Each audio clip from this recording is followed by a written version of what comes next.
Hello class बच्चों, आपको जैसे कि पता है अभी अपन जो लेक्चर स्टार्ट कर चुके हैं इतिहास का है वो पहला चैप्टर, ठीक है।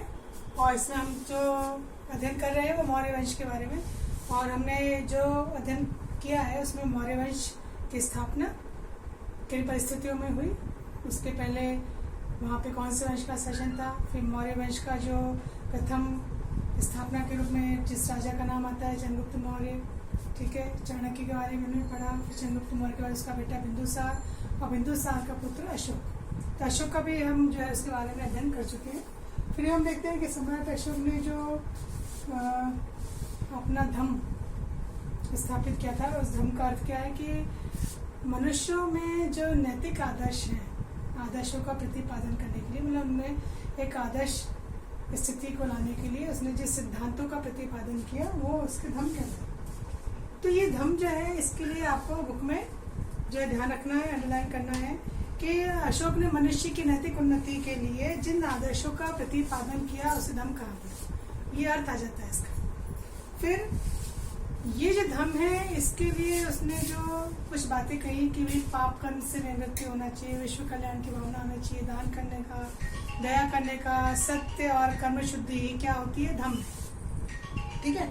अब इसके साथ साथ उसने कुछ धर्म की शर्तें भी बताई हैं कि वे शर्तें कौन कौन सी होती है धर्म की, और उसके लिए उसने जो कहा है साधु स्वभाव का होना, कल्याणकारी कार्य करना, पाप रहित होना, व्यवहार में मृदुता लाना, मतलब विनम्र व्यवहार होना चाहिए, दया रखना, दान करना, शुचिता रखना, प्राणियों का वध न करना, माता पिता अन्य बड़ों की आज्ञा मानना, गुरु के प्रति आदर, मित्र परिचय संबंधियों ब्राह्मण सबके प्रति दयाशीलता की भावना रखना, उचित व्यवहार रखना, ये सारी शर्तें। तो बच्चे इस बात का ध्यान रखना, अशोक का धर्म का अर्थ, उसकी शर्तें क्या है ये जो है पूछी जाती है।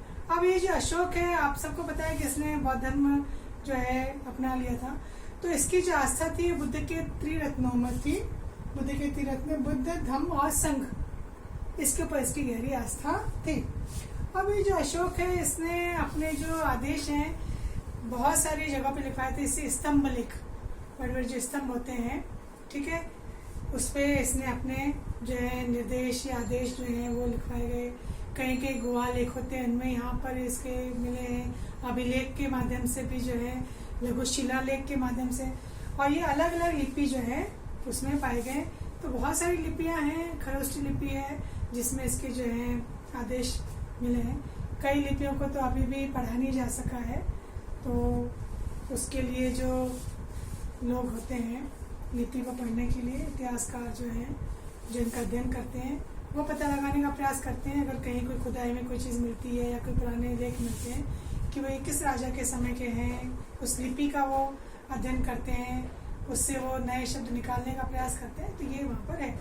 तो अशोक ने जो धर्म का पर अपनी आस्था प्रकट की, तो लघु स्तंभ लेख सांची, सारनाथ, सांची का स्तूप आपने देखा होगा कहीं ना कहीं अशोक का, और सारनाथ, सांची मध्य प्रदेश में, सारनाथ जो है वो उत्तर प्रदेश में वाराणसी के पास में, काशी के पास में।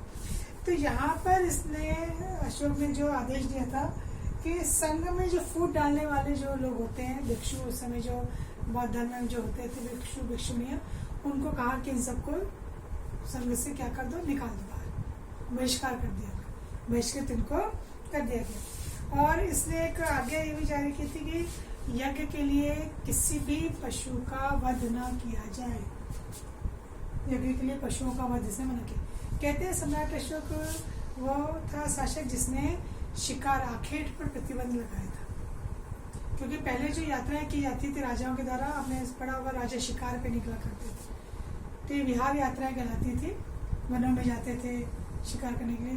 तो अशोक ने विहार यात्राओं को तो समाप्त किया क्योंकि उसने शिकार पर रोक लगा दी, पशुओं का वध नहीं करना है, और उसकी जगह उसने धम्म यात्राएं शुरू की। धम्म यात्रा है ना, धर्म का प्रचार प्रसार, इसने इसकी यात्राएं जो है वो शुरू की। इसके लिए इसने क्या किया कि उसने जो राजा शिकार किया करते थे उसके स्थापना धम्म यात्रा की, और बौद्ध स्थानों की यात्राएं की जाती थी।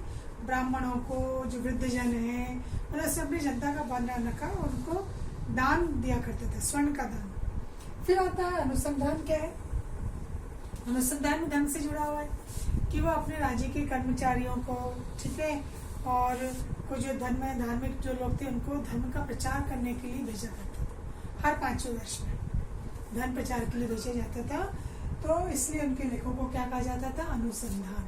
हर 5वें वर्ष वो अपने जो है राज्य से लोगों को बौद्ध धर्म का प्रचार करने के लिए बाहर भेजा करते थे। फिर इसके अलावा धम्म महामंत्र, ये जो प्रमुख होते थे धर्म का जो प्रचार प्रसार कर रहे हैं, इसमें अपने राज्याभिषेक के 14वें वर्ष में जो है इनके कुछ कार्य थे। धम्म महामंत्र जो इनके मुखिया होते थे, एक धर्म का प्रचार करना ही है, इनको बौद्ध धर्म का प्रचार करना है।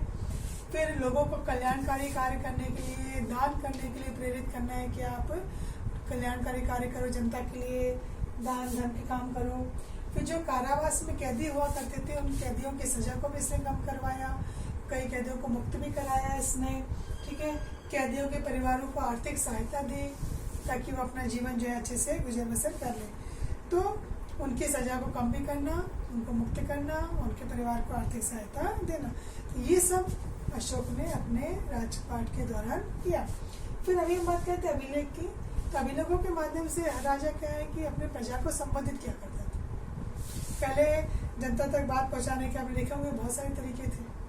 कई नगाड़ों के माध्यम से, कहीं कुछ लोगों के माध्यम से, वहाँ पर वो जोर शोर से नगाड़े बजाया करते थे, सारी जनता इकट्ठी हो जाती थी, फिर राजा का आदेश सुना दिया करता था। और कुछ तरीके ये भी थे कि जगह जगह जो है राजा की जो सड़कें होती थी, राज्य की जो नुक्कड़ होते होंगे या जो बीच चौराहा होता था, वहाँ पर इस तरह के शिलालेख लगा दिए जाते थे, जिसमें आता जाता हर व्यक्ति जो है राजा के आदेश या राजा के द्वारा बनाए गए कानूनों को पढ़ सके और उसका पालन कर सके।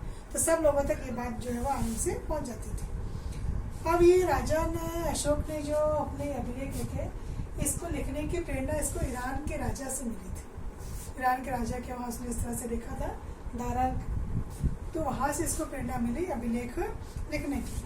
अब इसके जो अभिलेख है लिखते ब्राह्मी लिपि में, अभी मैंने जो बात बताई, बहुत सारी लिपियों में, खरोष्ट लिपि में भी ये जो है पाए गए हैं। और ये जो अशोक के अभिलेख है, इसको पढ़ने के लिए कहते हैं सबसे पहले सफलता जिसको मिली वो था जेम्स प्रिंसेप। ये क्वेश्चन आता है कि अभिषेक जो है इसका राज्याभिषेक हुआ था, इसके बाद इसने जो अपने जगह जगह पर जो अपने लेख लिखवाए थे, उन लेखों को पढ़ने में सफलता किसको मिली सबसे पहले? तो उसको सबसे पहले सफलता मिली जेम्स प्रिंसेप। फिर इसके बाद ये श्रीलंका के जो राजा थे, उनको वहाँ तक वैसे धर्म का प्रचार प्रसार किया, तो उन्होंने भी राजा को अपने वहाँ पे बुलवाया।